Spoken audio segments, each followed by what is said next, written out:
آج جو حالات آئے ہیں وہ اچانک نہیں آئے. جب کوئی بڑا حادثہ ہوتا تو اچانک نہیں ہوتا, اس کے پیچھے مدت ہائے کے غلط فیصلے اور غلط حکمت عملی ہوتی ہے جس کا یہ نتیجہ نکلتا. ہم کہتے ہیں ہائی یہ کیا ہو گیا. آج جس ہم ڈالر کی بات کرتے ہیں کہ ہماری ایکسپورٹ کم ہے, امپورٹ زیادہ ہے, آخر یہ ہوا کیوں ہے؟ دیکھیے, جب تک کہ ہم جھوٹ بولنا نہیں چھوڑیں گے اور اپنی غلطیوں سے سبق نہیں سیکھیں گے تب تک ہم آگے نہیں بڑھ سکتے. دیکھیے, غلطی ہونا کوئی بری بات نہیں. جب تک ہم انسان ہیں ہم سے غلطی ہوتی ہے, جس سے غلطی نہیں ہوتی وہ فرشتہ ہوتا ہے. ہمارا پرابلم یہ ہے کہ ہم اپنی غلطی ماننے کے لیے تیار نہیں ہیں, جس کی وجہ سے ہم سیکھ نہیں پاتے. تھوڑا سا میں آپ کو ذرا ماضی میں بھی لے چلوں گا تاکہ جو میں بات کہنا چاہتا ہوں وہ میں بات کہہ دوں جو میرے دل میں ہے. مسٹر ذوالفقار علی بھٹو نے بڑی بڑی صنعتوں اور انڈسٹری کو نیشنلائز کیا اور اس ملک کی معیشت کا جنازہ نکال دیا. یہ ملک وہ تھا جو 5 ملکوں کے برابر ایکسپورٹ کرتا تھا. اس کے بعد پھر اور کیا ہوا؟ پاکستان کی ان سیاسی مداریوں نے, ان ظالم حکمرانوں نے جو آج بھی ہیں, سب انہی کا یہ کرتا دھرتا کام ہے.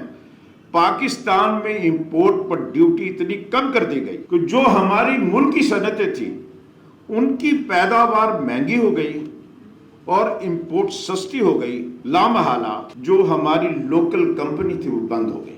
امپورٹ کرنا آسان اور بزنس کرنا مشکل ہو گیا. نتیجتاً ہماری جو کاٹیج انڈسٹری تھی وہ بند ہو گئی. پھر ایک اور کام ہوا آج جس سے ہم بجلی کی بات کرتے ہیں. آئی پی پی سے جو معاہدات کیے گئے وہ پروڈکشن کی بنیاد پر نہیں کیے گئے بلکہ ان کی جو کیپیسٹی ہے اس کی بنیاد پہ کی. اور اس کے ساتھ ایک اور ظلم یہ ہوا کہ جو پیمنٹ تھی وہ ہم نے ڈالر میں ادا کرنی تھی. یعنی سامان بیچا جا رہا ہے روپوں میں اور آپ نے پیمنٹ کرنی ہے, ان کا جو منافع دینا وہ ڈالر میں دینا. ایک اطلاع کے مطابق آئی پی پی سے 38,000 میگا واٹ کے معاہدے کیے جبکہ اس ملک کی ضرورت 24,000 میگا واٹ ہے اور جو ہمارا ڈسٹریبیوشن سسٹم ہے وہ 20,000 میگا واٹ کا ہے. اس سے زیادہ اس کی کیپیسٹی نہیں ہے. 24,000 کی ضرورت ہے. 20,000 ہمارا ڈسٹریبیوشن سسٹم اور 20,000 میگا واٹ سے اوپر نہیں اٹھا سکتا. اور جو ہم نے معاہدے کی وہ 38,000 میگا واٹ پہ کی ہے. آپ بجلی بنائیں یا نہ بنائیں آپ کو ڈالر میں پیمنٹ مل جائے گی. تو ذرا بتائیے کہ بجلی سستی کیسے ہوگی؟ میں نے بیچی 5 میگا واٹ اور میرا جو نظام ہے, جو میری فیکٹری ہے بجلی بنانے کی وہ ہے 25 میگا واٹ کی, تو مجھے تو پیسے وہ اس کے ملیں گے 25 میگا واٹ کے. اب بتا دیجئے کہ یہ دنیا میں کہیں ہوا ہے ایسا؟ ریٹ تو ایک علیحدہ بات ہے. یعنی اتنا بڑا اس قوم کے ساتھ فراڈ ہے. تو مجھے بتائیے جس ملک میں اتنی مہنگی بجلی ہوگی وہ ایکسپورٹ کہاں سے کرے گا؟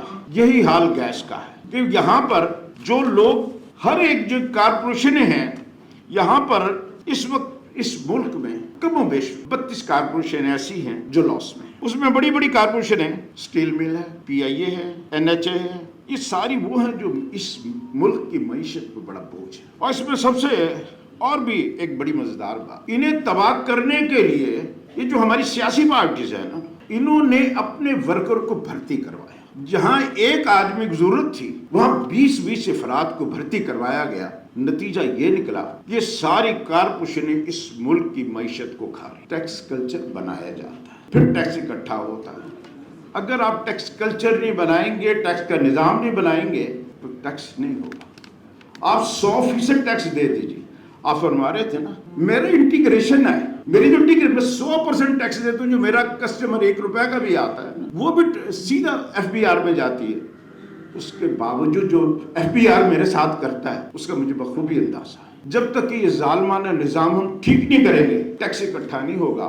ہمارا جو ٹیکس کلچر ہے, جو ٹیکس کا نظام ہے وہ کہتا ہے ٹیکس نہ دو رشوت دو اگر آپ نے سکھی ہے. میری تجویز یہ ہے کہ federation of Pakistan chamber of commerce and industry یعنی ایف بی سی سی آئی کے جو صدر کو فنانس ایڈوائزر بنایا جائے اور انڈسٹری اور ٹریڈ کے فیصلوں میں اس کی مشاورت کو اہمیت دی جائے تاکہ ٹریڈ اور انڈسٹری کے کاروبار کو آسان بنایا جا سکے. اس وقت عزیز میں کام کرنے والے افراد کو جو معیشت میں ریڑھ کی ہڈی کا کردار ادا کرتے ہیں انہیں 29 محکموں کے سپرد کر دیا گیا, جن محکموں کا کام اس کے علاوہ کوئی نہیں کہ کاروباری افراد کی مشکلات میں اضافہ کریں۔